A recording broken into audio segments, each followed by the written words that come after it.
So in the previous demo, we learned how to display output in a C++ program using cout, right? So that's not the only purpose for a program, right? So in a program, we deal with data, right? So we have to store them somewhere in computer's memory.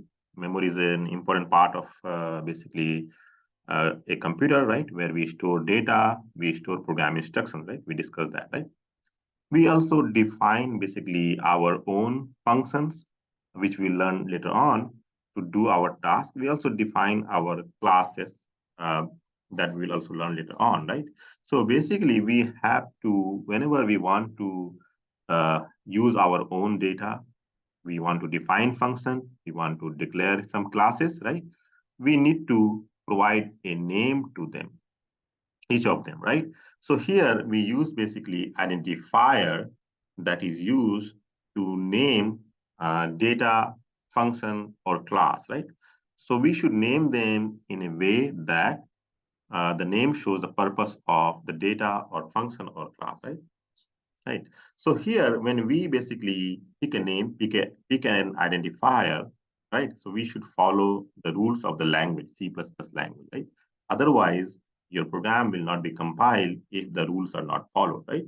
So here, the rule for picking a name for identifier is that the first character of the identifier must be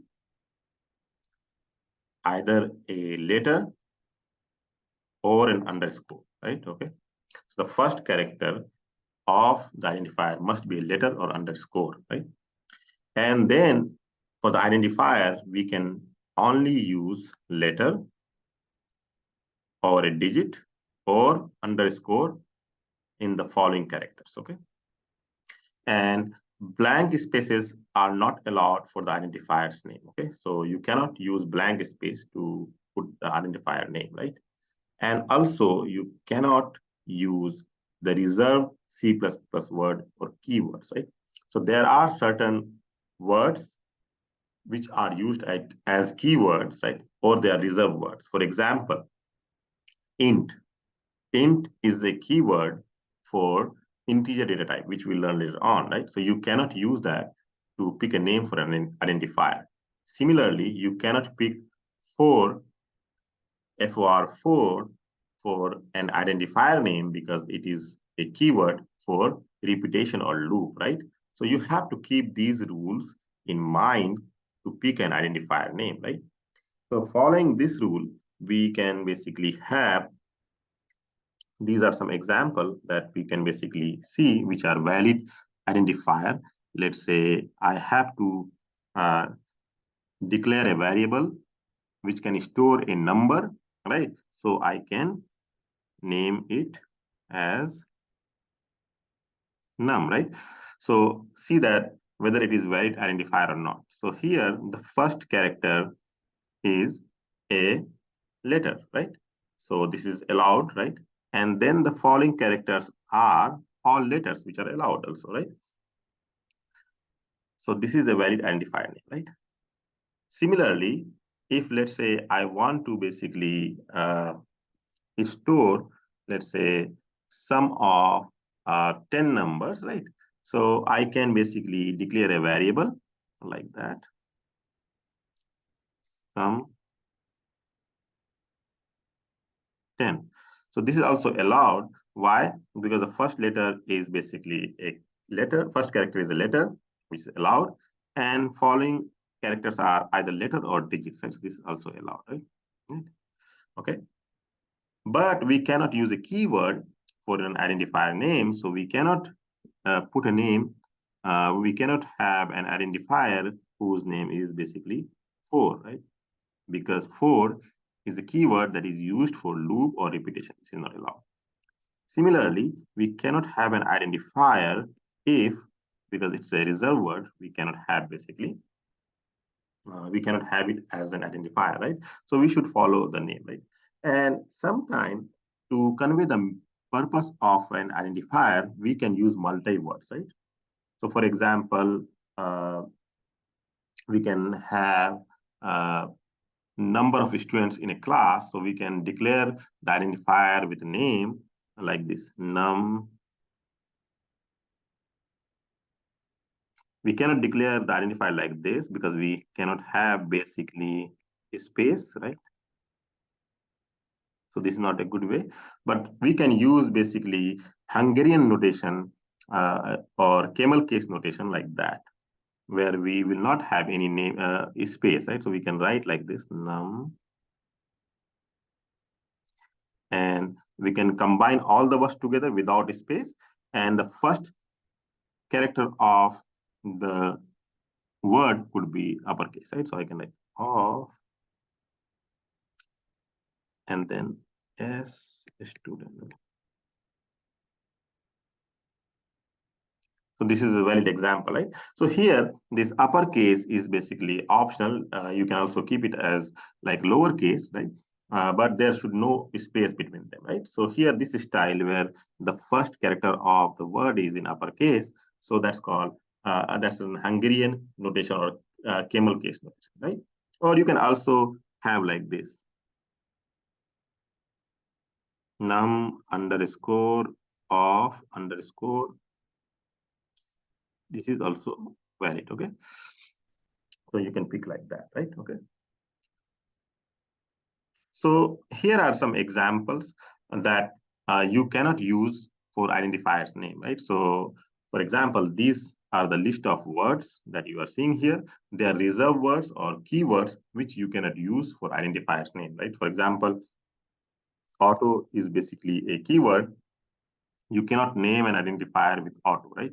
Similarly, break is already a keyword you cannot use for identifier name. Similarly, double, similarly, int, long, all these lists that you are seeing here, right? So you cannot use them for identifiers name, right? So that's the rule. Otherwise, your program will be not compiled, right? Right. So identifier, we will see that where do we use it, right? In the code, we'll see the example for them, right? So here are some for your knowledge test, right? So here, if you look at this list, right, and you check the rule, all these basically are examples of valid identifiers, right? But if you check the rules, these are basically invalid identifier, right? Because why? So for first example, the first character is a digit, which is not allowed. It should be either a letter or underscore, right? Here, in this case, you have this character, which is not allowed. So the characters should be either letter, digit, or underscore, right? And the first character should be either a either an underscore or a letter, right? This is also invalid identifier because it's a keyword, right? Why, right? So here you can find basically in this slide, you can find that which are valid identifiers, which are invalid identifiers, right? So for example, this is an invalid identifier because the first character is basically uh, a digit, right? This is another invalid identifier because this cap character is not allowed, right? Similarly, you can find other examples right here. Okay, all right. Also, you should keep in mind that the C++ is case sensitive, right? Case sensitive. Okay, so here basically this, what does it mean? Basically this sum and this sum basically will be different inside C++. So for example, if you have declared a variable with this name and later on you're referring with this name, so your compiler will give error, right? So they are different actually.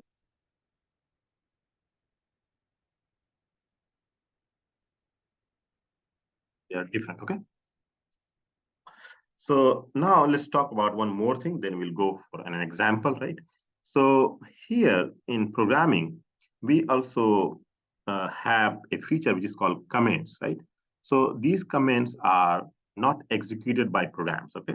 So these comments that we put inside a source program, they are not executed by the compiled program. They are not compiled by the compiler, okay? So we use them for documentation purpose, right? For example, whenever we write code, let's say we write 1,000 lines of code, right? And when we write, we know the flow of the code, what it is doing, but if we try to read that code after, let's say, 1 month, it might be a situation that we cannot understand the logic of that, right? So to avoid that, we can put like some comments before some statements, right? So that we can understand the meaning of basically the code. And sometimes we can basically write some code which we can use for testing, but later on we can comment them out. We don't need them for like production, right? So for that, we can comment those basically code, right? So here there are two ways to basically have comments in C++. One is called single line comment, right? So single line comment begins with two slashes, right? So you see here, two slashes begins with two slashes, and then whatever you write after that, okay, uh, to the end of line, that will be a comment, right? So for example, here we have two slashes and we wrote this. This is a line comment, right? So this entire text will be a comment. It will not be compiled by the program, by the compiler, and it will not be executed, right?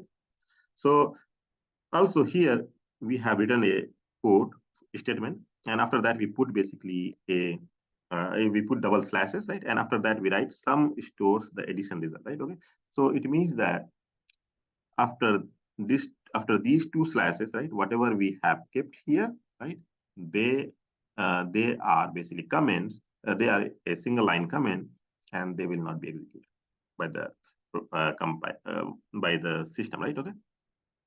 You can also have multi-line comments, which we call block comments. So block comment begins with this slash and asterisk and ends with this asterisk and slash. So whatever we keep inside this multi-line, whatever we write here, that whole thing will be a comment, right? And it will be ignored by the compiler during the compilation, and that will not be part of your program, right? So we should keep in mind, okay? So we use comments for documentation purpose, one thing. Second thing, let's say we have put something for testing purpose, and later on, we don't want to have it in our executable program, right? So we can comment those code so that they should not be compiled for production level program, right? So now let's see the example of identifiers and comments in a program.